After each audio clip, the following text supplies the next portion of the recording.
who is the chief guest for this craniofacial identification and future and map directions. Dr. Professor Emilio.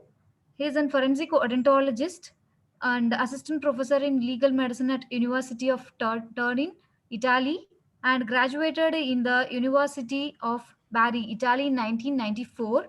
Holds postgraduate degree in legal medicine, forensic sciences, and forensic odontology, plus a research doctorate degree, means PhD on analytic morphometry, and then expert witness in civil and penal code for dental disputes and professional liability, expert before the International Penal Court, and participating odontologist in the Interpol DVI Forensic Odontology Subworking Group, and president and founder of the Civil Protection Association Dental Team DVI Italia, and fellow of the American Academy of Forensic Sciences and chairman of Forensic Odontology for Human Rights Group, founded in 2015.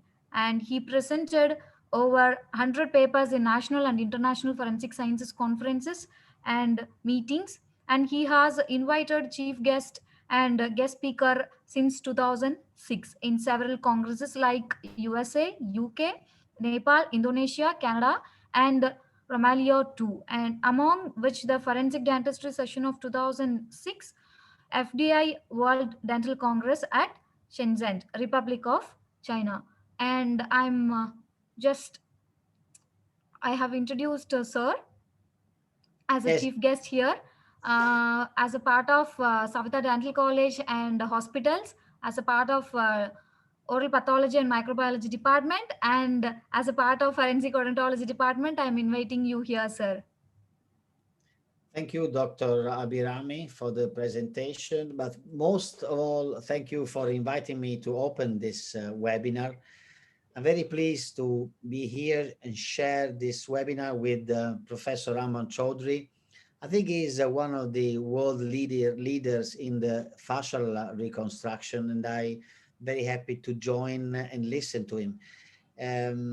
Also, it is a privilege for us to be here because this allows me to greet all the attendees and present and introduce our association, which is not our, it's your association, because most of the forensic odontologists, but not only odontologists, have joined this association. So I'm happy that you leave me the opportunity to present the association. And I thank also Aman for allowing me to take these 10 minutes out of his webinar. The association was started in 2015. It started as a group. It started as a group while some odontologists were attending the annual scientific meeting we have in the Interpol headquarters in Lyon. Now, for those of you who are not aware of what Interpol is, Interpol is a police international agency. It's a police agency with international, which does international investigations. Imagine illegal weapon, in drugs, human trafficking. So these are crimes that unfortunately involve several countries, and of course need to have investigations which involves several countries. So in order not to duplicate efforts, this Interpol, these international police agencies, is a liaison between the several national police agencies. In the field of human identification, Interpol was involved already in the 80s, because also human identification, specifically the human identification of the victims of mass disasters, could involve, as we all are aware, unfortunately, several nationalities. So in the 80s, they created a committee dealing on DVI procedure, disaster victim identification procedure, in order to allow best practice and teamwork where multiple nationalities are involved. The typical example is the tsunami 2004, where we had 32 nationalities involved, and and odontologists of different nationalities had to work together. So you had Italians with Germans, with Spanish, and of course, they could not understand the language, but they could understand the unique way of addressing codes for identification purposes, which is the Interpol code. So in 2015, we were attending this meeting in Lyon, where we have one of the major headquarters of these police agencies. And I raised the issue I raised a question: what about the human rights of the dead? Nobody has ever addressed this before. I already stressed the importance of respecting the human rights of the dead already in 2012 in another international congress organized by the International Dental Ethics and Law Society. It was in Belgium. And of course, if we go back to the Universal Declaration, it was 1948, which is after the Second World War. So the Universal Declaration of Human Rights was created specifically to improve the relation between people in a peaceful way, in an ethical way. And of course, in that period, nobody was stressing on the issue of the dead. But after the 2011, we had to focus on the importance of creating and working on multidisciplinary ways in order to achieve positive human identification. This means that when we have human identification, when the process is to give back a name and an identity to an unidentified human remain, you need to work involving all the experts which could offer data to achieve a positive ID. And among these experts, of course, odontologists cannot be ignored, as we know that we can achieve a positive ID, or we can help in assisting a positive ID on an average of 70, 80% of cases, alone or combined with other secondary identifiers. So in 2015, we raised this group, which started involving all odontologists who have the passion in the discipline, who were available to share and work together also on a humanitarian aspect. And in 2019, we decided that there was the need to have a structure which was not just a group of friends, a friendly group, but we needed to have an association structure with a board, with a president who was elected, so that decision could be made democratically among the board members who were elected. So in 2019, we changed our acronym and we create the acronym AFOR, which is Association, that's the A, Forensic Odontology for Human Rights. So we basically are the only international association promoting humanitarian forensic odontology.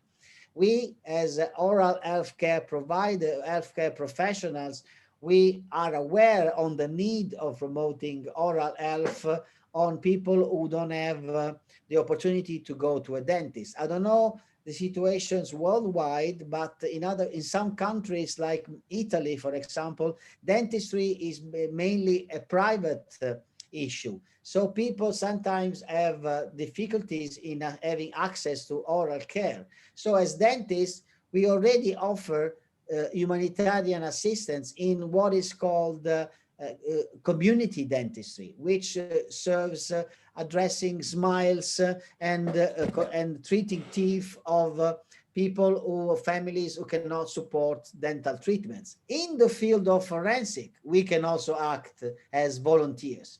We can act as volunteers, offering our experience and expertise in the field of human identification, because there is also the need to identify the so many unidentified human remains which are still left without a name and an identity.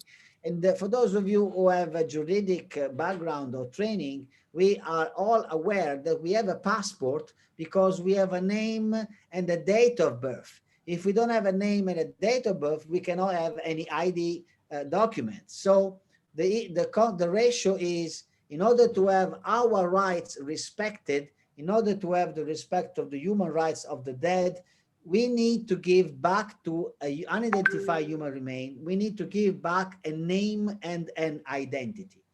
And the other issue is the human rights of the relatives of the next of kin who are waiting for the to know what is the missing person. Another big issue is not only the human rights of the dead, so that they are respected in their will, in their religious belief, in their belongings, in their civil rights, but also the human rights of the beloved, of the families who are still waiting for the missing person. A missing person can be alive, of course, but after so many years, we can have we have to start thinking that maybe the missing person is not alive anymore.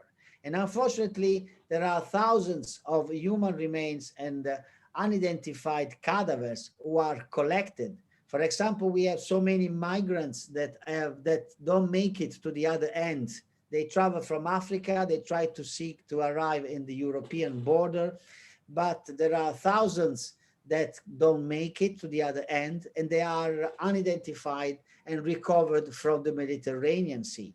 But this is an issue of any single case where you need to identify human remains. So we are promoting humanitarian forensic odontology, best practice of human identification when you have unidentified human remains. And when we speak about best practice, we promote and stress on the application of the Interpol standards, because Interpol standards were initially meant for DVI, disaster victim identification.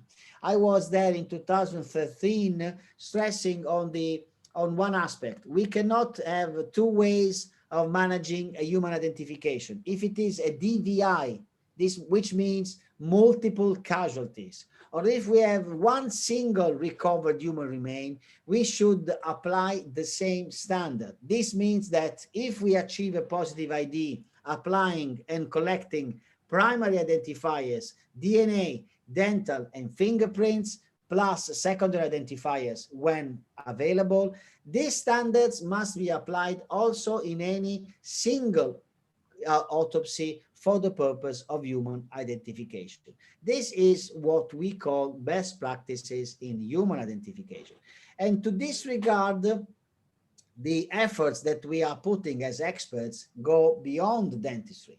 And the occasion of this meeting that we have today with Professor Chowdhry gives us the opportunity to listen to another resource that we can rely when we need to achieve an identification. And this is very interesting because our work is not meant to be done only in between ourselves. We need to start considering the collaborations with not only other experts, but even media, because one of the aspects that missing family associations work on is also the use of journals and magazines and TV shows in order to circulate pictures of the people who have been who is missing. And on the other side, we will listen to an expert who will tell us how to circulate the picture of somebody who is no more recognizable visually,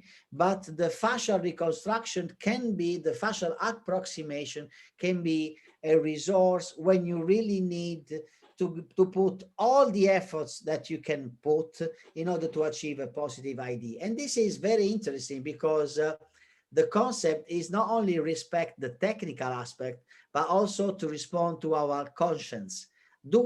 Are we doing what all we can do to achieve a positive ID? Yes, we have done a dental autopsy. Okay, we have collected post-mortem data. We have collected fingerprints, we have collected DNA, we have collected dental data, but this is only one phase, as you know, of the human identification process. In order to have also the assistance of the public, of the people, facial approximation is another resource which allows also the search for possible candidate in the identification process of our unidentified human remains. With that said, the association AFOR has a website, afor.org. you can become, I mean, for the difference with our initial group in 2015 is that we are not only odontologists nowadays. We started as odontologists, but then when we became an association in 2019, we allow anyone who is involved or interested in human identification and age estimation to be part of the association. So the association is not only composed by odontologists, we have anthropologists, we have fingerprints experts, we have forensic pathologists, and so we are open to anyone who is who has the same passion in working and using forensic sciences also as a tool within the humanitarian forensics, which means anyone who is expert and is willing to share experience and time and eventually even be able to be deployed voluntarily whenever there is the need for human identification, but also age estimation. Everybody knows who is involved in odontology is aware of the other very strong service that we can do in caseworks, which is the age estimation. The age estimation is so important for the respect of the rights of a child because we are so fundamental in assessing a childhood or an adult when there are these reasons. So anyone who is interested in having more information can write to me because I am the current president, but we will have in September an online e-symposium. We will organize in the first electronic symposiums of our association, which will, as the title, Rescue and Dignity of the Dead, which is a symposium which will involve keynote speakers from the field of odontology as well as from the field of forensic anthropology. This symposium will be on the 23rd and 24th of September, is organized as to our decision by the president-elect, which is Professor Emlata Pandey from Mumbai. She is organizing this conference, also joining the simultaneous event of the Indian Association of Forensic Odontology. And this symposium will open also to oral communication and poster communication, but they will be strictly selected. We will not be having more than 30 contributors because we have to stay in the 2 days program. And also these contributions will be published on an international journal.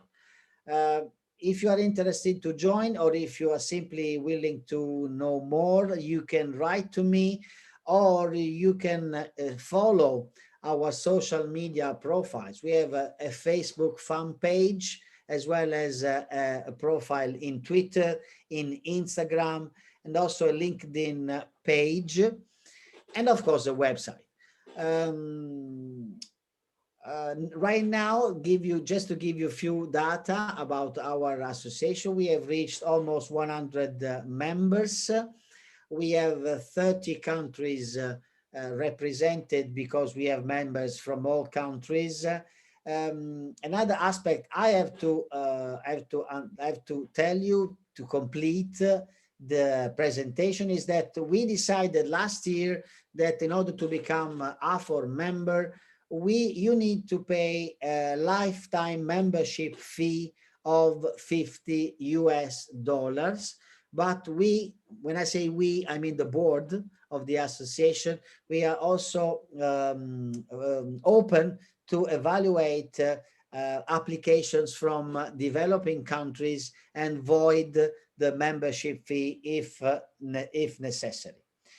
The membership fee is, of course, just to simply support the expenses we have in the running of the website and other issues, because we have an annual award, an annual Humanitarian Forensic Odontology Award, which we issue to people, to experts who need to be rewarded for their work either in humanitarian forensics or in the promotion of forensic odontology. We all know that we still need to work to promote forensic odontology worldwide. There are still countries where odontologists are not yet involved as they should, especially in the DVI teams. But I am extremely optimistic because this event today is another example of how our discipline is being circulating, is being promoting best practice in human identification. Again, I would like to thank Dr. Abirami for inviting me and allowing me to present the association. And I would like to leave to Dr.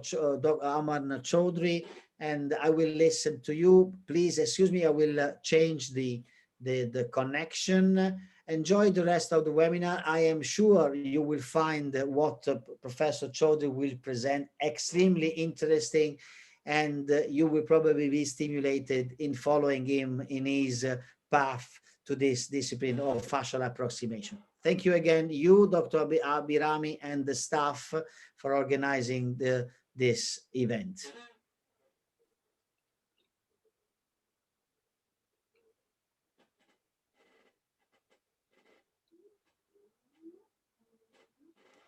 Dr. Abirami, you have your microphone off.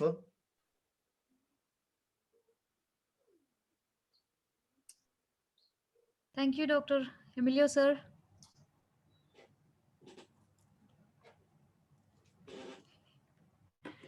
Yes, sir. Now I'm Maybe we introducing can take the... a picture of this. Let me take a screenshot. Yeah, sir. Please, please.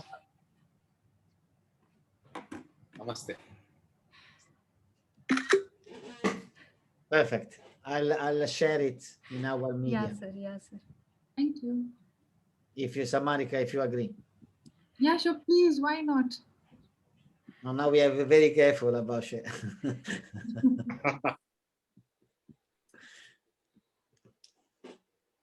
Let me introduce Dr. Samarika Dahal.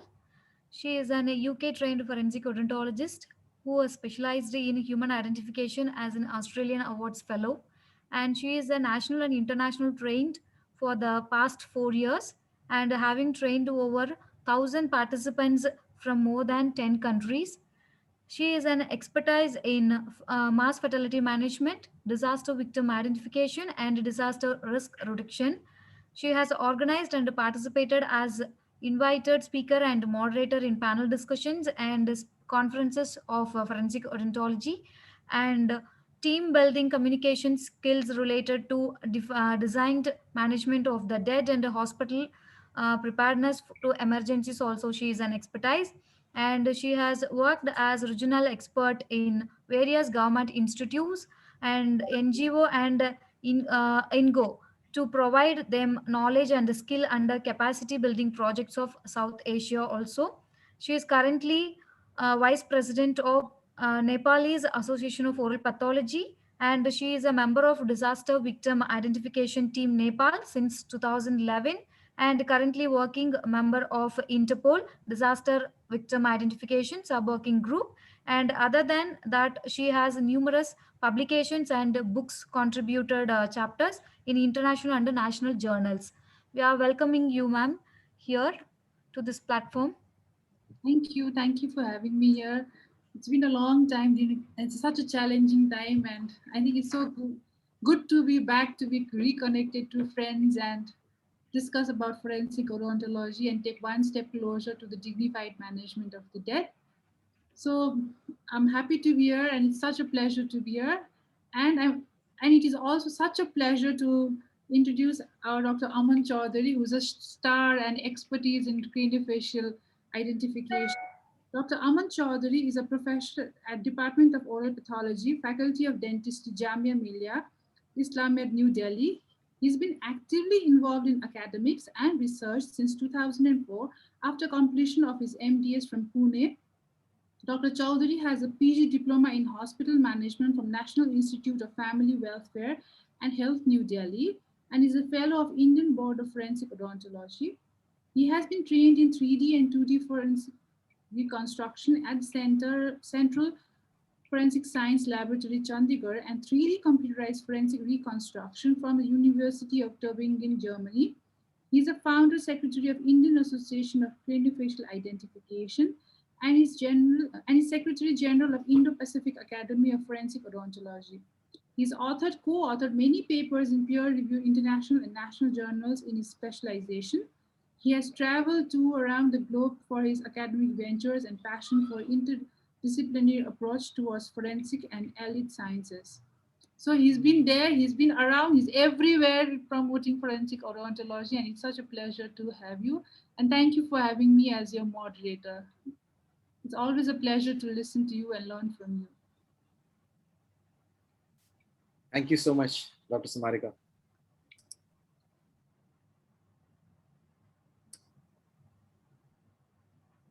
Okay. First things first, I would like to thank, I will see my screen from top, Dr. Abirami for organizing this, Dr. Emilio for such an elaborate introduction. You have made my job much easier. You have already introduced the rights of the dead, which are lacking in many countries. Then comes my dear friend, Dr. Samarika from my neighborhood country. She introduced me. Thank you for that. And then is the platform which we are using today. So,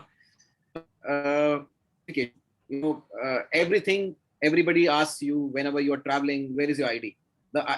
Just you telling that, is that, you are somebody is not enough nowadays. So imagine when the person is dead, will just seeing it, somebody will allow that this is this? No. You need a positive identification. You need a personal identification. What exactly we are here today is to do identification means craniofacial identification. The upper part of the body will be used for identification. We will try to build up, we will try to do things and try to give a name to the skull. The name to the skull, which is lacking because of the dismembering, whether it was whether the flesh is missing, whether it got putrefied, it got it got eaten up by the maggots. So many things which happen. So how to give a name to the skull will be the agenda here today. So craniofacial structures will be used, and what is the future of such science, because lots of technology is evolving. So what exactly will go on will be the agenda. So what is my training? I have been already introduced to what training I have had. Various sites, I have missed out a few, but various mentors I can see: Dr. Sanjeev, Dr. Jasuja, Dr. Ashid, Dr. Osgur Bulut, and this is what I've been trained in. Then this is my working team. Again, Dr. Jasuja, Dr. Priyanka, Dr. Pika, myself. If you see, this is all multidisciplinary. Dr. Emilio just said that anybody is welcome who can see his science, his lens, through his lens, can see the identification is most welcome. And that's how we have integrated. You see orthodontist, you see a forensic science person, you see a dental anatomy person, and myself, a oral pathologist, who works together for positive identification. We try to match, and we try to build up the research behind it. We try to build up the data behind it. We try to work and publish together. So this is a combination of art and science. If you see the top two scientists which are there, Karen Taylor and C. Wilkinson, these two are premier, pioneer, and ladies take the lead here. And down also you see Dr. Selma Aka in Turkey, and then you have Dr. Jasuja next to her. So a lot of art and lots of science. It might appear like FBI to you, FBI thing being followed, or something like a Hollywood being followed, and sci-fi fiction. It might appear rocket science to you, but no, it's totally and totally pure science which is being followed, where you need to have a blend of art and science. You need to have a personal identification. Now, this personal identification is defined as establishing the identity of an individual.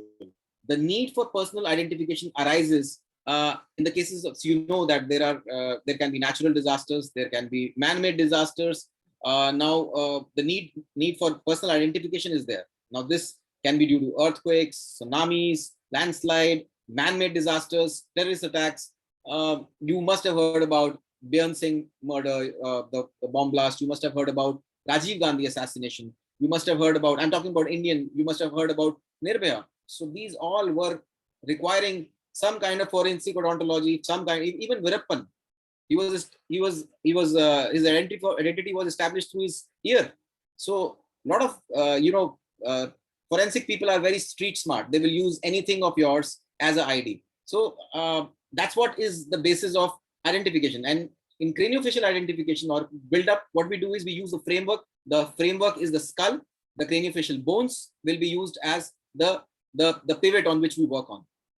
The need to identify dead is obvious for social and medical legal purpose. Now, various techniques of biological anthropology are employed. Then you should know how to use how to manipulate, how to work, what is chain of custody, how to take the data which is coming, how to use it in anthropology. You need to have the foremost task of achieving the personal identification is to establish whether the skeletal remains are human or not. Very important to understand what is human body, and that's where first year dental anatomy, first year human anatomy comes into picture of BDS, MDS, and DDS, whatever course you are doing. So the big force, if somebody asks me what big force you are doing, whether you are doing dental profiling or you are doing a skull profiling, what is the big four things which you do? Big four are age. I think I'm so the four things which we are supposed to look for are the age, sex, stature, and ethnicity. You will understand when you read about it. Since we are programmed, we are being projected from Chennai. So I have added a few subsets from Tamil. I'm adding some few things from Tamil, and this is a temple there, a very famous temple there. So what we are going to be discussing today is osteology, dental profiling, skull alignment, FSTT, facial reconstruction, and 3D virtual world reconstruction. Now, what I am trying, this is a virtual world, which I will be discussing later on. That will be the later part of the, I will be just touching it. You cannot master this in a 45 minutes. What exactly you need to do? What exactly goes on here is very important, that various methods of facial reconstruction based on hypothesized relationship between the skin and the hard structure is the the aim behind it. How you're going to do this? There are sufficient there is sufficient matter, there is sufficient scientific basis to it, and the presentation will refer to different methods how to go about doing the reconstruction. This will be required for a positive identification. It includes superimposition of the skull on the picture of an individual. It also includes rebuilding. These are the two opposite things, or they work in an opposite direction. Each face is unique. There are 7 billion faces. 7 billion faces. You see such beautiful faces on the screen, such beautiful ladies, which you have been appreciating all through your Hollywood journey. So which you do. So these are faces of different types, and that's what is the biometrics about. There are human faces that can be used for verification process. The human faces have more variation than any other species. The human faces are very peculiar, and that's how your iPhone open up. You just show your face and then open up.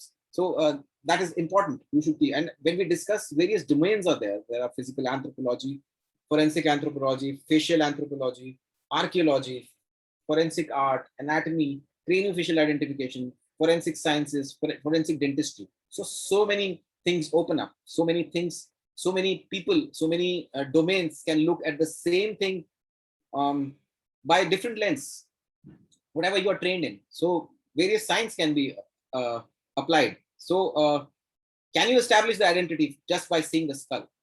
Can you? You cannot.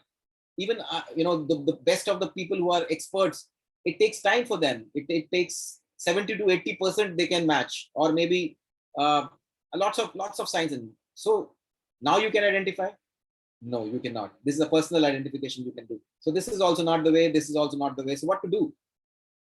That what we suggested was include a dentist to your team. Include a dentist. Why? Because he knows how to manipulate the material science. He knows how to read CBCT data. He knows how to read OPGs, lateral sets. He has a lot of cast.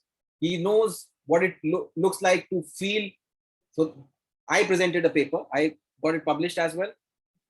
The proposal initial in Belgium, where Dr. Emilio was also there in a Leuven. We were there, and this is the paper I presented, and then the same thing was published later on. I modified it, and I went ahead and got it published. And as per the Indian, in an Indian perspective, that a person is required. A person is very important. The dentist is very important in the team of forensic facial approximation. So what are the take-home message here?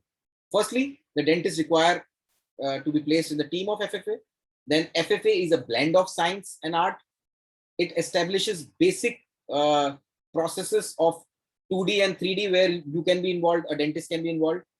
You should start collecting data, population-based, pure population-based, and then you should have groups to collaborate. We are a small family. We believe in Vasudevaya Kutam. So what does that mean? That means that we are a small family, as per the Upanishads long ago, 5,000 years ago. So we have declared that we are a small family. Let's collaborate, and that's what is the basis of forensic facial approximation. We need to know about hard tissue. We need to know about soft tissue. We need to know about the bones, growth and development, and facial proportions. I'll just skip through. You are all equipped about growth and development of the face and the facial structures. First year will play a vital role here. You should know where, how, what is the difference between growth and development. Take help from an orthodontist. He will tell you what is the difference from growth. Growth is just increase in numbers. Development is actually how it's measurable kind of changes. It is just as the cell multiplication and cell differentiation. That's what exactly happens here. The growth and so you should know the caudal plane. You should know what is the size, what is the difference. You should know what are the proportions in which the body grows. We go back so many years to the same place where Dr. Emilio, the country where Dr. Emilio belongs. That is the place. A great scientist, Leonardo da Vinci, he was an artist as well. So this is actually growth, development, the proportions. You should know the proportion of the face changes as the person age increases. The mandible size is dominating. It becomes the half.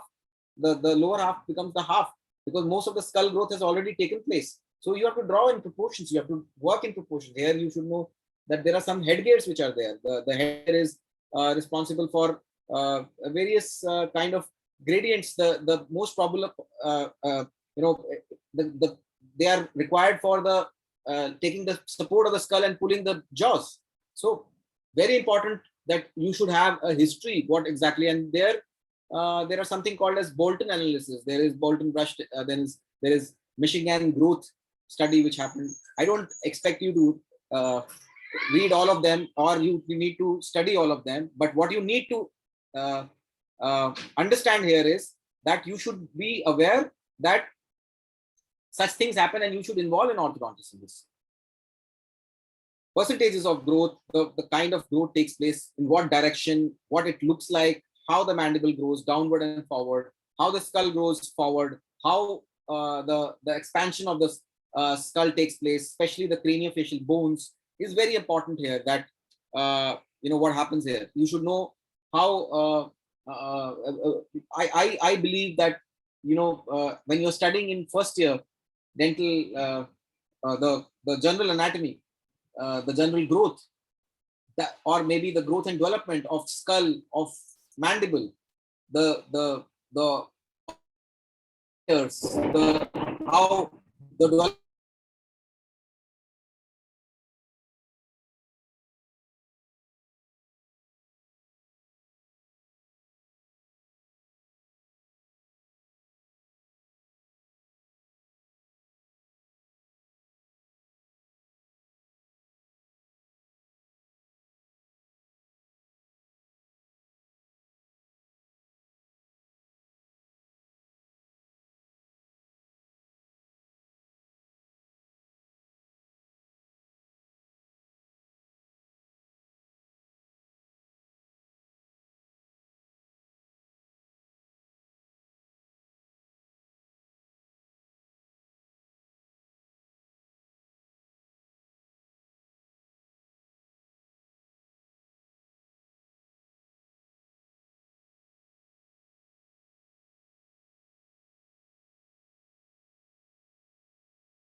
I think there's some technical error. Yeah, let him join because he already said that he's having some storm outside. Yeah, you mentioned this weather is not good.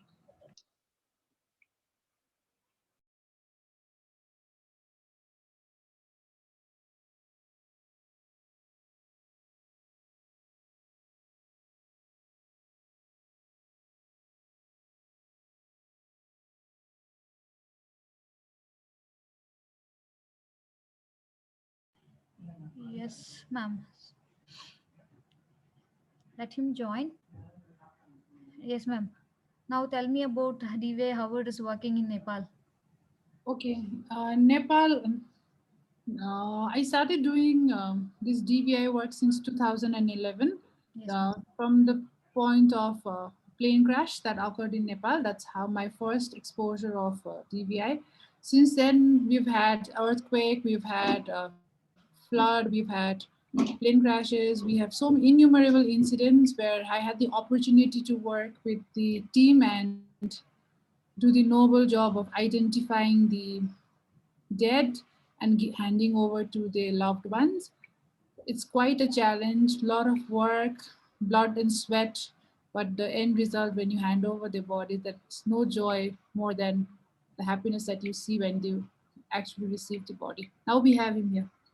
I'm sorry. I'm sorry. We are having a storm, big storm here in Yes, sir. Delhi. It's okay. No issues. Everything is flying actually. The whole towers are flying. Everything is flying. It's a huge storm out here.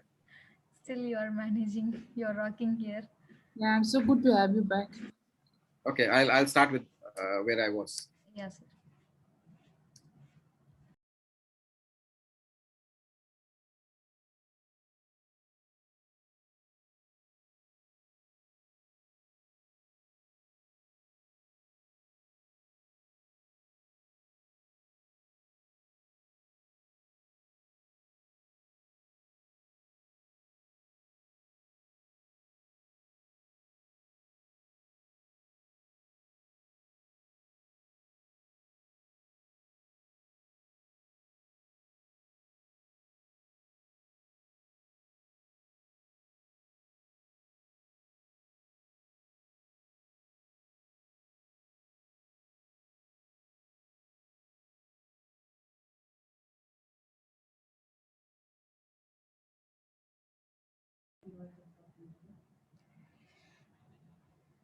The weather is very bad, ma'am.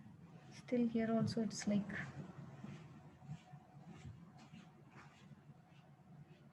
Ma'am, please unmute yourself.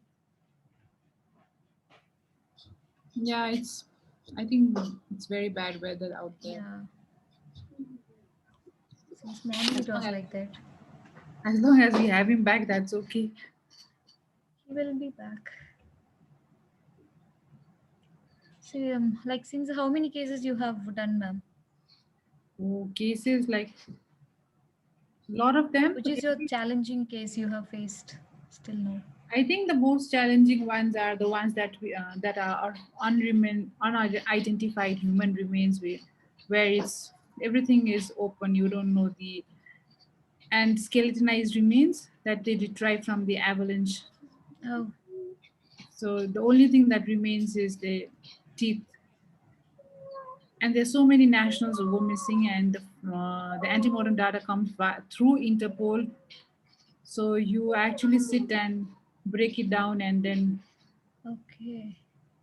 How you are collecting antemortem and postmortem data, ma'am? okay, antemortem data. Any database is there for that? No, it depends on the people when they go missing. The embassies contacts the department, that is the forensic medicine department, and that's how they get it. Even the embassies, the Interpol, everybody sends it there, and we sit down and transform it to antemortem data and make antemortem this thing in the yellow forms, Interpol yellow forms, and postmortem we examine in the mortuary, and then we do reconciliation and hand it over the bodies if there is a match. Everybody can see now. Yes, Yes, sir. thank you. We're so 2 o'clock. glad to have you back. Okay, I'm sorry. There's a huge storm in Delhi right now. Everything is flying. Even the connections are flying. Everything is flying. So I'm I'm connected through phone now. I hope I'm audible. I'm clear to everyone. Yes, sir. Okay. So I was talking about growth and development. I'm sorry for the break. Now, what exactly is going on here is that we are discussing that you might get a cast, or you might get the remains of an individual which are not corresponding to the age. He might have the cast or the skull which you get is of the current situation, and the records which you get, the OPGs, the details, the data which you get might be 3-year-old or 5-7-year-old. Growth must have taken place. So you should keep in mind the proportions, the development, everything before you comment on anything. Don't try to be Sherlock Holmes right at the beginning. So these are the actual these are the actual diagrams which are done for via superimposition, which happen. You should keep in mind what are the cephalopodal growth, cephalopodal gradient of growth. That head takes around 50% of the total body length in the second month of fetal life, and 30% at the time of birth, and 12% at the total body length. So you have to keep in mind those proportions when you are doing a build-up. You should know about the facial proportions. You should know about the various studies. You should know about the instruments or tools which have been used by an orthodontist to modify the growth. It can be headgears, which the parents might give a history, or maybe the relatives that embarrassing memories or something they will talk about in the elementary school, or maybe teasing because of the headgears. You need to know about something called as herbs appliance or maras. See, all these will appear very, very difficult for you, but once you involve an orthodontist, the life becomes very easy, very, very easy, because they are the people who are playing with the growth actually, and it's very common to have braces nowadays. Why not involve them? Why to have a thing that I will do everything? Why not involve people? Why not have a multidisciplinary approach? Now, talking so much, what exactly a face might look like, what exactly what exactly will be the growth which have taken place. It might be a wider face, it might be crooked teeth, it might be smaller airways, it might be straightened teeth. These all will reflect in the reconstruction. When you do, it might appear that these are not very important, but when you are doing a build up, these relationships of jaws, these relationship of the jaws to the skull, these relationship intra and inter relationship will play a very vital role when you are doing the development. If I hope I am audible properly, because we will be adding information now. Yes, everybody can hear clearly. Yes, sir. Yes. Okay. So what is FSTT? That is facial soft tissue thickness data. This is exclusively for your own situation, on your own situation. These are the midline, the woman name which you are seeing, KT Taylor. That is the woman which I showed you right at the beginning, the art and the science. She plays a very important role in the art. She has a very beautiful book which is mentioned down, and there are the midline points. Then there are the midline points and the bilateral points. I need you to really understand there are midline and bilateral points. I know many of you are taking a screenshot, so I'll just keep it there. The screenshots which are there. So we can do a lot of work. We can design studies to know the local data which is there, because reconstruction will be done as per your ethnicity, as per your local data. You can have the class 1 profile, class 2 profile, class 3 profile. The A and B angle will be very important here. Just draw the angle, and then you can do the tracings on the lateral ceph, and then you can derive the thickness. This is a primitive way. You can do it on digital ones. You can do on manual ones, depending on what kind of errors will be there. But you need to mention in your studies what exactly happened with the thing. But definitely local data is very important, and which is missing. Problems with the cadavers when you're doing, you can have direct measurements also. You can do by the needle puncher method or the rubber disc along with the needle method. These can be done to know the local thickness of various sites. So I just told you that these are the midline points and these are the bilateral points. Very important. So these will be the pellets. These will be the places where the pellets will be placed, and you can add, if you are doing manual, you can add the clays which are available. And when you are doing it on when you are doing it on the directly on the digital thing, then there is something called as material which is added on a blender or various softwares which we are going to talk about. But the problem with the cadaver is that it shrinks, etc., etc. And this is a breakthrough study which is there. One of the most beautiful studies, proud Indian study. And I am really lucky. The second name which is there, Dr. Sanjeev, is the mentor where I learned 2D reconstruction. These are his wife, Daisy, is actually the anatomy expert who got the data. This is the data which is there for the Northwest Indian adults, which was there for the various sites at which you can add. This is the standard data which is used so very often in reconstruction in Indian setup. You should know about the nutritional status, age, gender inclination, and ethnicity. If you are able to establish these things through, and on these basis, if you are able to establish the FSTT of a local population, nothing like it, because your accuracy increases. Then you should know something about aging, what happens, the vertical wrinkles, the lateral wrinkles, how the fat loss is there, how the fat gain is there, where the modification of fat pads are there. You remember about the suckling reflex which is there, which due to which there are buccal pads which are there to have a vacuum so that he can suck the milk. That is exactly what is there the buccal fat for. So you should know when the buccal fat goes away, when buccal fat is there, and when what is the women look like, what a male distribution of fat is there. These all things might play a very important thing when you are doing a reconstruction. Triangular, what kind of when there is a loss, there is a wrinkling, the vertical height of the mouth goes down. And how does it look like? You should know, you should be able to give those features when you are making a face. You will be playing with these instruments when you are working on a skull.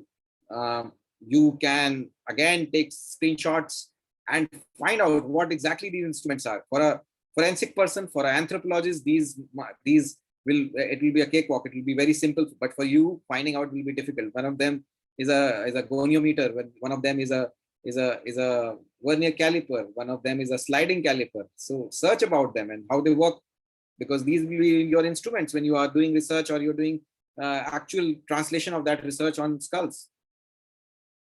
Very important. What is important here is that you have to have a sound practice. Just on the first go, if it starts looking like a face, does not mean it resembles the person who is dead. It doesn't mean you are giving a face, a wrong face, or maybe it does not look like a face even. You are creating Star Trek characters. That is not exactly what you were looking for when you were drawing. It might look very beautiful. You must start giving very good proportions, but was the person who died having those proportions? So very important how to manage. What happens when you do a facial reconstruction is very important. How you go about tentative general identification. Then when the skull is approaches, then you do a tentative skull identification. Then you establish on the basis of skull, gender, age, stature. Then you notify the public. If relatives come forward, well and good. You have to do a specific identification and match it with primary identifiers. You can do a superimposition. You can do fingerprinting. You can do DNA analysis and establish and then end process. But if no relative comes out, nobody comes, what you do is keep records and end the process. Or maybe if the relative is not coming forward, you will go for a forensic facial reconstruction. Give a face. Now these facial reconstruction can be manual, 2D or 3D. Now 2D can be again digital, and 3D can also be digitalized. So preparation of skull. This will be the workflow. Preparation of the skull means reassembling. Sorry, you do a digital manual, then you digital. Many of these things will be available online. No need to really be so so disturbed about that. You are not knowing such things. These are very easy ones. You can mount the skull. Just see for looking for what exactly goes on when you are doing a reconstruction. You have to clean the skull. You should know how to clean. What are the material used for cleaning of skulls? You cannot do on a nowadays. There was a when the COVID is there, you actually need to know what are the lab rules, what are the forensic rules, how to go about touching the body, how to go about working on the body, how to go about taking care of various non-infectious procedures. There is a recent article by Dr. Emilio only, with Dr. Hemlata. You can go about reading it. That has actually very important things on what are the precautions to be used when you are managing the forensic things. So especially when in the forensic odontology context, then you need to know how to. Don't be so in a hurry that you get up troubled yourself. You should know what is chain of custody. You should see that the skull is not tampered. That you should know that there is no problem in any kind of the preparation before preparation. Then you should know you should have all the documents. You should have a road police certificate. Forensic science person will be very important to be involved in this. Forensic medicine, person will be very important to involve. Don't be in a hurry to not to take help. You might trouble yourself. You might put yourself in a lot of trouble if you are not knowing the rules of the game. Then soil and tissue is removed, and then you clean and orient. So how to first there'll be duplication. Now this is when I was learning duplication, manual duplication. This might appear very easy for us, but for a person who is from forensic science, it was very important. They were learning it, and I thought the alginate, the modeling wax, the dental stone is all they are playing with, and that's how they replicate a skull. Then you block the undercuts, and then you make a rebuild. You build it. This is exactly in my college. For superimposition, what to do with a skull. So what you do is, I will overrun the speech. I will speak. What you do is, you mount the cranium on the skull on a craniophore. Then the mandible was fixed into the mandible.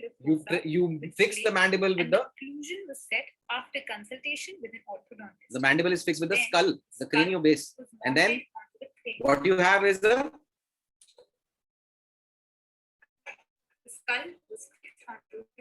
skull is fixed on the cranium, and then you have to fix it on a Frankfurt horizontal plane. Cephalometric analysis extends from the highest point of the external auditory meatus, which is the porion, till in the inferior orbital margins, the lowest point, which is known as orbit. Now these two are parallel to the floor on the both sides, and then it is called to be oriented in FH plane. From the occipital to the maxillary. It's commonly used. So what you use is for establishing this is a leveler. This contains spirit. This contains spirit actually. So when the spirit is in the center, that means the leveler is leveler is parallel to the floor of the. Right at the center. So this is available for 200 rupees. And the skull is just. You can buy it, and this will be how you will orient the skull for photography as well as for various other thing. That is the anatomical position of Frankfurt horizontal plane. There's something called as another plane which is there. That is Kroger-Walkman plane. That is. So this is how you orient a skull. Take picture. Then do 3D imaging. You should know what is, when you do a 3D imaging, you should know you are studying in a micro. These are various ways of 3D imaging of a skull. You can microscope, that is studying the geometry and manual landmarks. and it is ready. And it reads the geometry. So what you do is on the skull, you mark various positions, various places, and then what you do is microscribe. Then there are other ways of photogrammetry. Other methods are photogrammetry. What you do in photogrammetry is take multiple photographs and then align them. And what you do in 3D surface scanning is what you do is that the laser or the structured light is put, and then what you get is there's something called as Polymus, that is the US one, and the Arctic, the spider one, which I used abroad, as well as it is used so very often in India also. So this is the 3D surface scanner which we use, and this is being used for implants as well as keeping the records of cast as well in orthodontics. This has become a lot of rave now, though it is being used so very often now. Then is confocal. Confocal are the specific areas. These are not required as such for 3D imaging in forensic facial reconstruction, but you can build. Now this has to be kept in mind that anatomy of a 3D model, what is it? The 3D model has a vertex, an edge, and a triangle. Now what is a vertex? It is the smallest unit, smallest single 3D unit. You are seeing 3 balls just below. So, and then there is something called as the edge that is connecting the 2 vertices.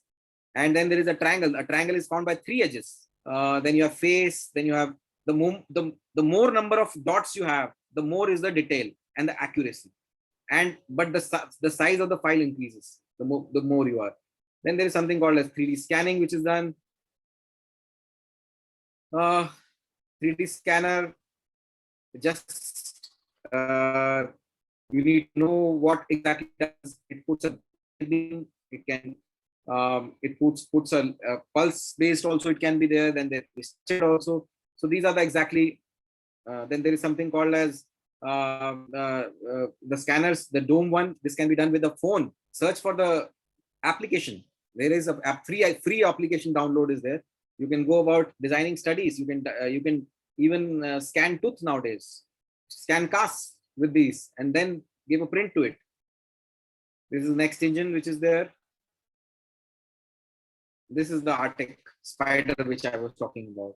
You just hold it in hand and you can scan it. And post-processing is cleaning, repairing, and reconstruction of the entire thing. And this is what the product you get after scans, the skull scan, and then printing it. Now, what exactly happens here is anthropology analysis. First, you have to do is the skull preparation was there, whether we want to do it digitally or manually. You will do the skull preparation. Now you have to analyze that. How do you analyze that? The analysis of the thing is done by establishing the dentition, the ethnicity, the sex, and the age.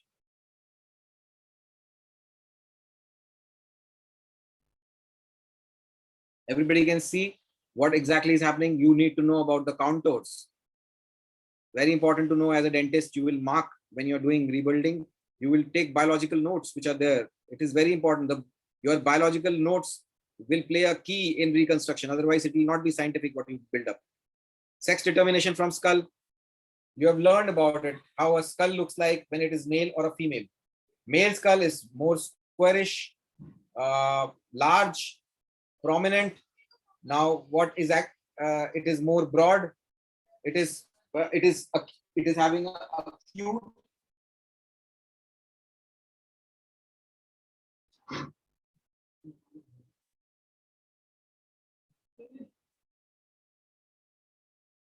So these are then you should know about the styloid process. There are 6 features which are there, which have been mentioned. Skull traits, which can be hyper female, female, male, and hyper male. Now these are nostril lines, mastoid process, supraorbital margins, supraorbital ridges, that is the glabella, the mental eminence. Very, very important to know all these. Very, very important to know. Why? Because see, these will help in establishing the sex of an individual, because at times it might not be that all features are there, but if you see a mastoid process being very prominent, it will decide the ear size. If it is very prominent, the progranion will decide the chin, what it looks like, bifid chin or not. It is very important to know the margins, decide how much pointed the margins will be, how much material thinning will be there, glabella, etc. Now, when you are doing reconstruction, you will realize that these all will be key. If you have noted down in your biological papers, the notes which you make, it will play a very vital thing, and it will look like a real one only when you have such things going on.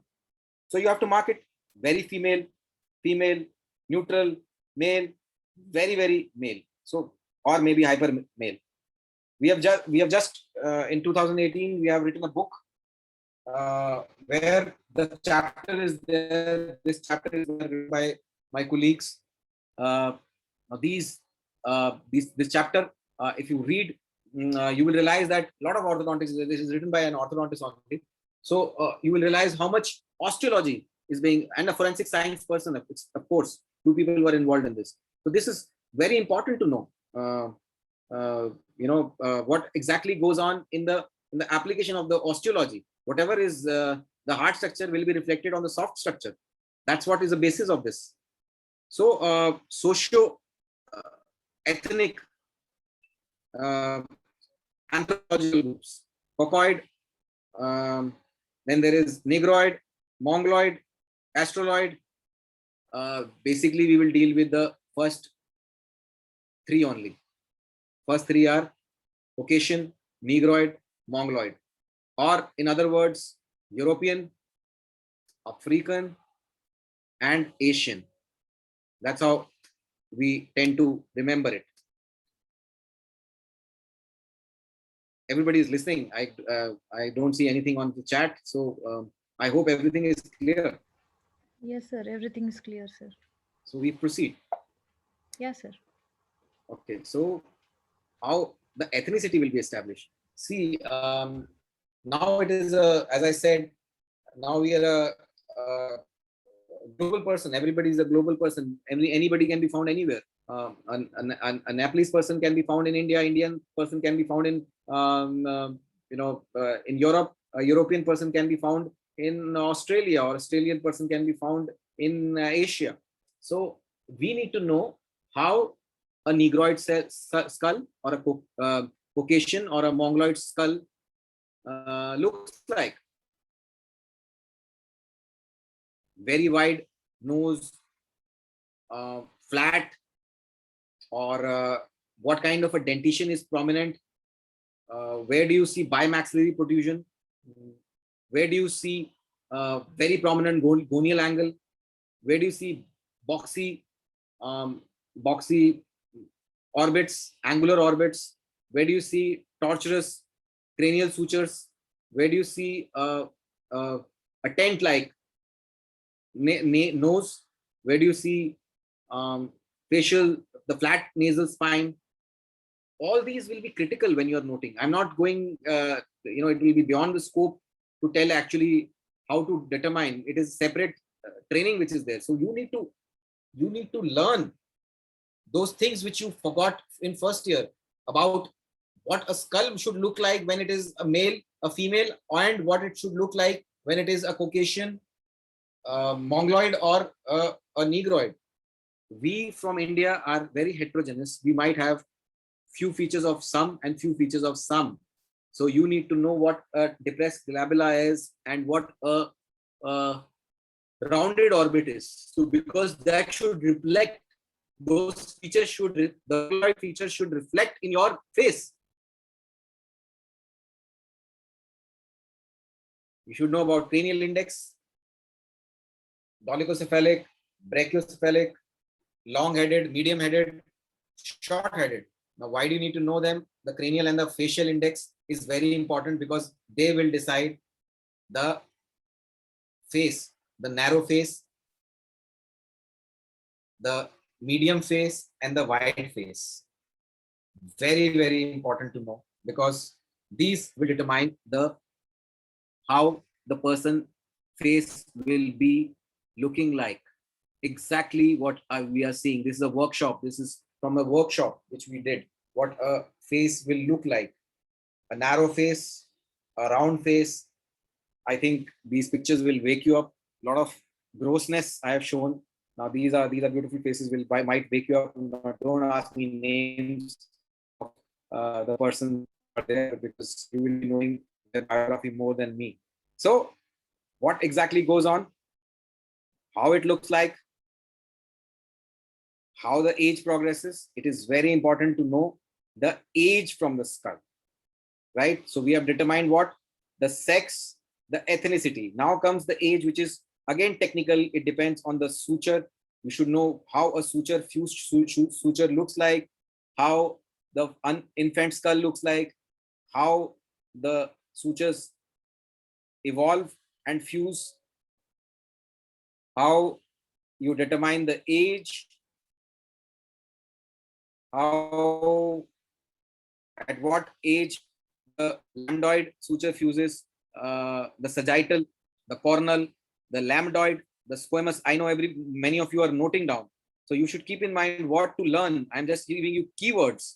The cranial sutures to be learned are sagittal, cornal, lambdoid, and squamous portion of temporal bone fuses with the parietal bone. That is exactly the four of them are there, 32 years of age, 40, 45, 60. That will determine the ages, the age of an individual. The anterior frontanelle, when they fuses at the condylar portion of the occipital bone fuses with the squamous part of the petrous temporal bone. These all 3 years, 1.5 years, 5 years. These will be very vital, because these are the few ages where the skulls might be reported to you. Then the determining the age from the mandible, very important, because the mental foramen goes down, the size of the alveolar sockets reduces, etc., etc. Gonial angle also might be helpful here. Body, ramus, mental foramen, condyle. These are the features. Once you know about the cranial profiling is done, the craniofacial profiling is done, preparation, anthropological, the forensic approximation has to be done. Forensic facial approximation is the process of rebuilding by the help of 2D facial reconstruction or 3D facial reconstruction. 2D reconstruction can be radiographical or graphical. 3D can be manual or computerized. The computerized is having various softwares. You can see down. I have worked on few. The haptic feedback is where the computer can touch. You can touch the skull by the help of a pen, which is there. I will show you the picture which is there. You can go about seeing my Instagram or YouTube videos. It is given how it looks like. That was a training journey in Germany, not inherited now till now in Delhi or India, but in future maybe it will be done manually. Various cases have happened. China Bora facial reconstruction. What are the methods used? Are Gasimov's, Gatlev, Neve. One is all these three are manual ones. They can be tried on the skull. So this is the breakup. You have a 2D facial reconstruction, a 3D, 2D being radiographical, graphical, manual, the 3D being manual and computerized. Russian combination and anthropometric. So what are the manual ones?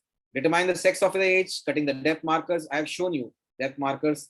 We put various, these are the Caucasian data.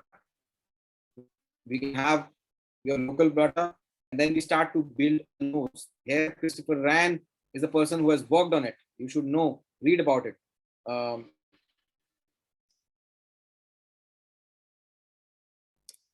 Hello, am I audible? Yes, sir. Yes. You can go ahead. Okay. So these are various ways. Resimov, Krogman, and you can develop your own nose formulas in your. This is a gap of literature which is there. Surprisingly, there is no nose formula for Indians. And maybe if somebody wants to collaborate, all open for nose studies. Nose is the maximum places where you go wrong. So if you have a good nose, the face will come out well. So these are the various methods we can learn how to go about making nose. There's George. People are taking screenshots, I know, so you can read about this this article which is there, which I have marked. You can read that article, and out of them, Gerasimov will be the most important one. I use Gerasimov when rebuilding nose. You can use combination of various methods, and then you can get a more closer nose to the real one. Various types of nose are there. How a Caucasian nose looks like, how a flat nose looks like, how the tent looks like. Various. You can contact me at various other platforms and learn about how to making nose, or maybe doing nose on a let. Just a little stuff is required, and we can have a study on it. You can do it on. You can do it by softwares also. This is the reconstructions happening on softwares. The problem is with these forensic facial approximation is that there is insufficient thickness data, then there is subjective nature, there is methodological inconsistency because people are not knowing, and they're still practicing, they're not knowing the science, they are doing art, or they're doing too much of science or too much of art will lead to, as I said, a lot of trouble. Then there is lack of reliability and standardization of the scientific method. Various methods are still being validated. The Germany Tübingen University, which I went, is one of them, and there is a university in UK which is doing. Manchester University is doing, where they're doing class apart work, the state of an art work which they are doing. So 3D work, 3D there. There is Invelis, then there is C3D, then there is Make Human, haptic feedback, freeform modeling, Blender, composite, and ZBrush. So these are the places where you can work upon. I have worked upon haptic feedback. It was used for architectures. Now it is being used here. Freeform modeling. This is the haptic device which I use. Now this has a very pivotal hand movement which is there. Then you have to import the 3D data to 2D software, to D2P software. So just before I wind up, you should know that there are skull charts available. You can take it from me. You can search online. Then there are Aviso software which is there, which is used to convert DICOM file to an STL file. You work on STL file. You cannot work on DICOM file. STM file are the softwares which can be other softwares which can be used apart from Aviso is Amira, Mimics, and 3D. This thing it's done on a GOM software. RAN and Grasimos should be tried on your population. For nose, the clay used for reconstruction is Champman NSP 3 kg. Just to mention is CH. I'm typing it. CHA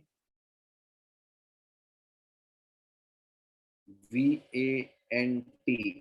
3 kg of it, NSP. So these can be used for reconstruction if you're doing manual ones. The eyeballs are available, which can be used when you're doing the manual one.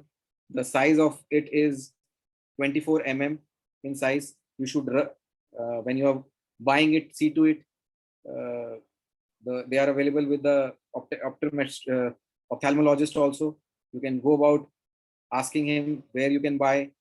You should know that these should be kept 3.8 mm out of the eyeball socket. Then there are, where is it available? You can buy it from, again, I will type it. You can buy it from GLASVAGAN. Glasvagan. All tongue twisters. That's the reason I'm typing, and you guys might get help. You can contact me if you are stuck somewhere, because you will be stuck so very often. We learn the hard way. I'll smoothen it out for you. If you are interested in this reconstruction, it might, who knows that you might be reconstruction day. Basically, a lot of science is involved. I can show you a few cases grossly, but I'm just telling you these cases are there which we reconstructed, developed manually. This is one of the cases where the red body was thrown, and then we did a reconstruction. Opinion, see Dr. Kapoor, who is an orthodontist, opinion on what the skull looks like, how the face, the mouth support will be there, the tooth support will be there, how it will look like. Then this is the case of superimposition. Then we organize workshops on rugoscopy, DAE, CC, that is the Demergent chart for age estimation. We do workshops on maybe when COVID ends, we will be doing reconstruction and showing you how to go about this contact. I'm sorry, I had to really, at times I kind of skipped because of really lot of air was.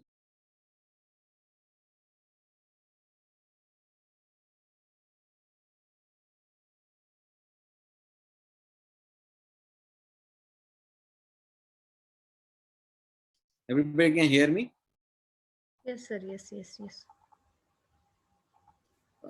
We are open to discussion. If somebody has some questions, can ask, or Dr. Samarika can step in now.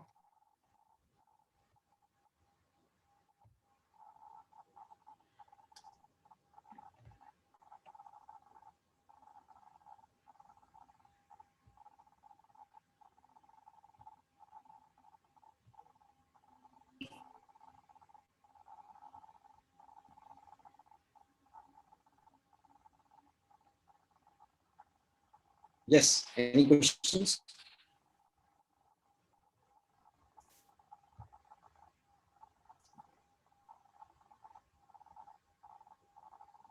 So many they are asking about the symposium thing, sir. So I think Emilio sir can answer. Yes.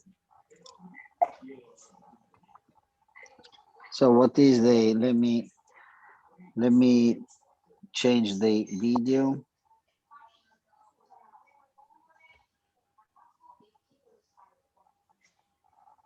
Okay, symposium they want to ask September. Anything else? Till Dr. Emilio joins. Well, I'm glad they're asking for the symposium, but I am. I would like colleagues to address questions to Professor Chowdhry, please.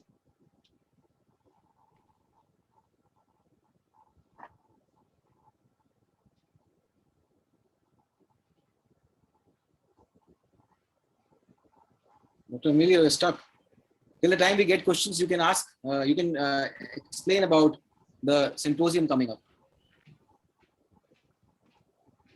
The September one.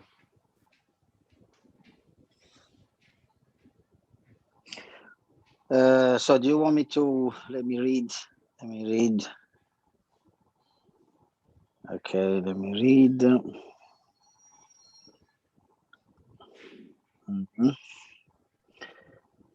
Okay.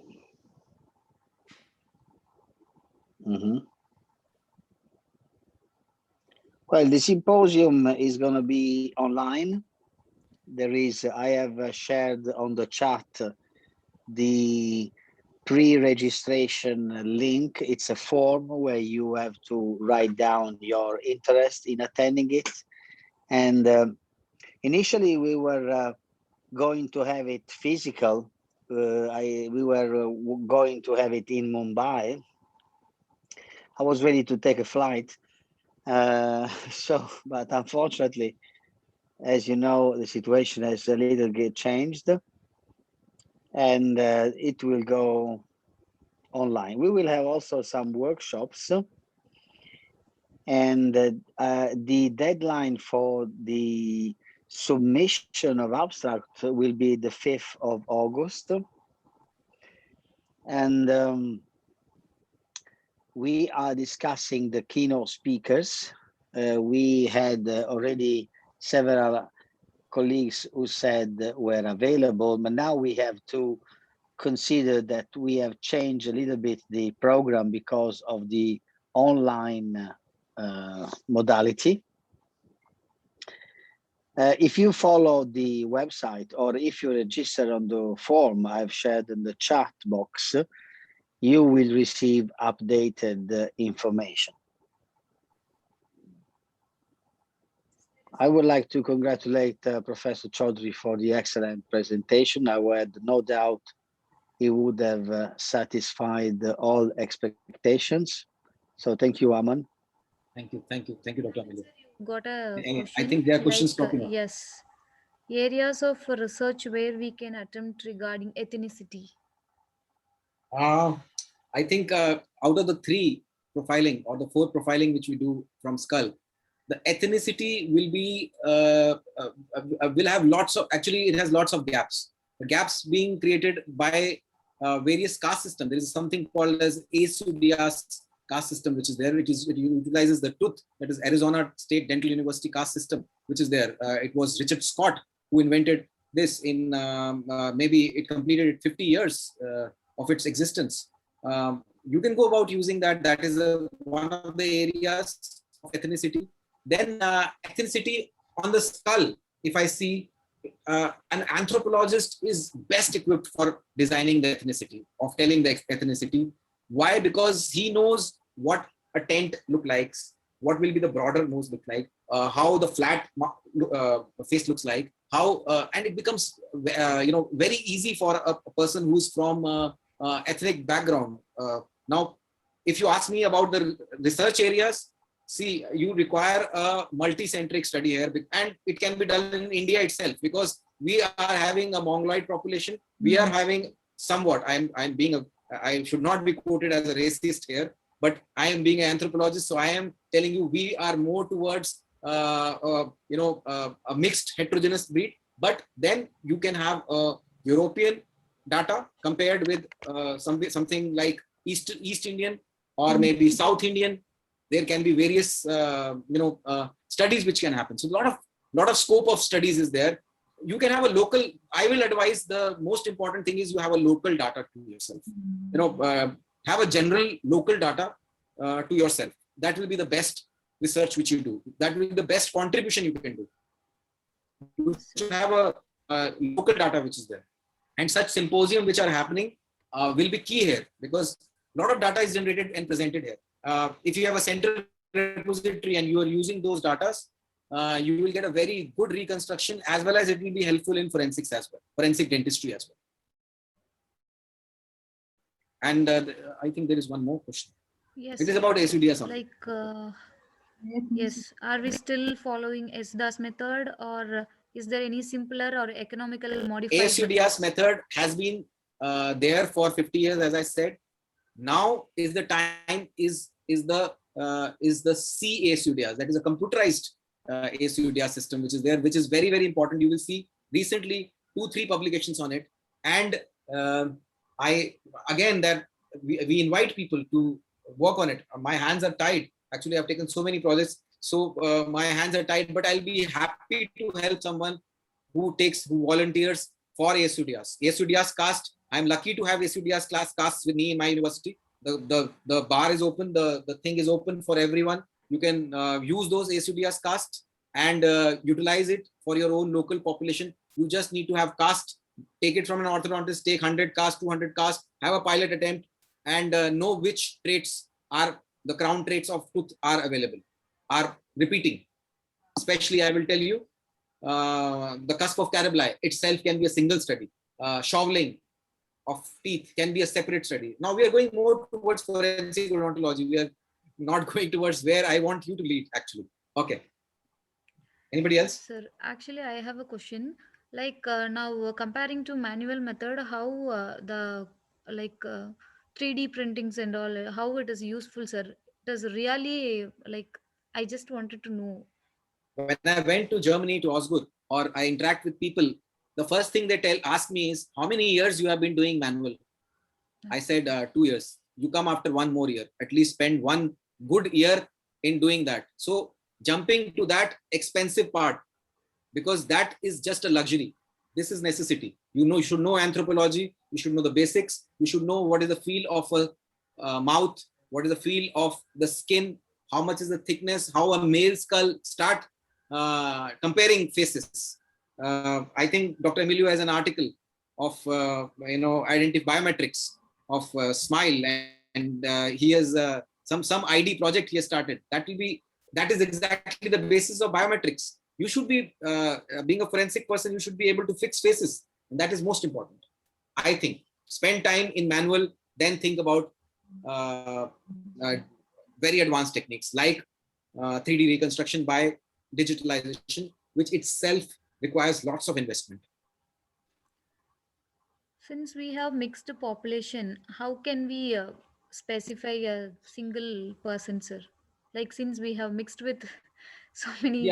We are heterogeneous, Yes. but we are individual.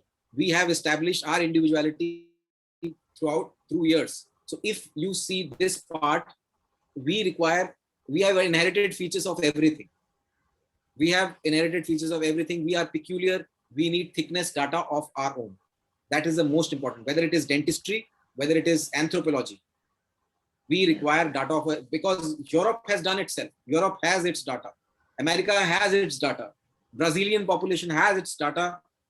Asian population is having its data. But we are not counted in purely in Asian. We are not having mongoloid features at all. I'm not having mongoloids much features, and and most of us look like me only. And we are not 5 feet.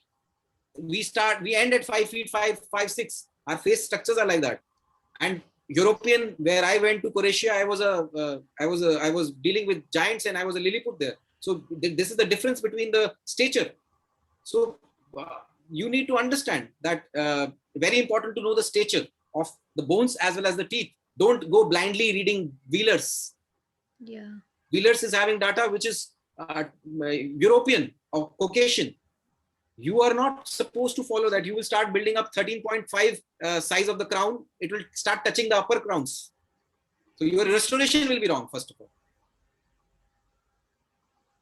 Yes, sir. And I think the questions, that's all. 2 members, they have asked the questions. We wish to see you in the symposium and various things. You need to socialize. We are present. Dr. Emilio is present. I am present socially on almost every network. Don't blame us later on when you miss the last dates. We will keep on updating. We'll keep on telling you what is going on. So you have nobody to blame later on. Thank you so much for joining us today. I think this is our second webinar we are doing, sir. Aman, sir. Oh, thank you. Yes. Thank you, Emilio. Thank you, Dr. Emilio. Thank you, Dr. Samarika. Thank you, Dr. Abirami. And Yes, thanks sir. everyone for joining and for your questions which you asked. Thank you, Emilio, sir. Nice to meet you here. Since you are busy, Nice to meet you we too. yes, since you are busy, you gave a date for us. Thank you so much, sir. We are happy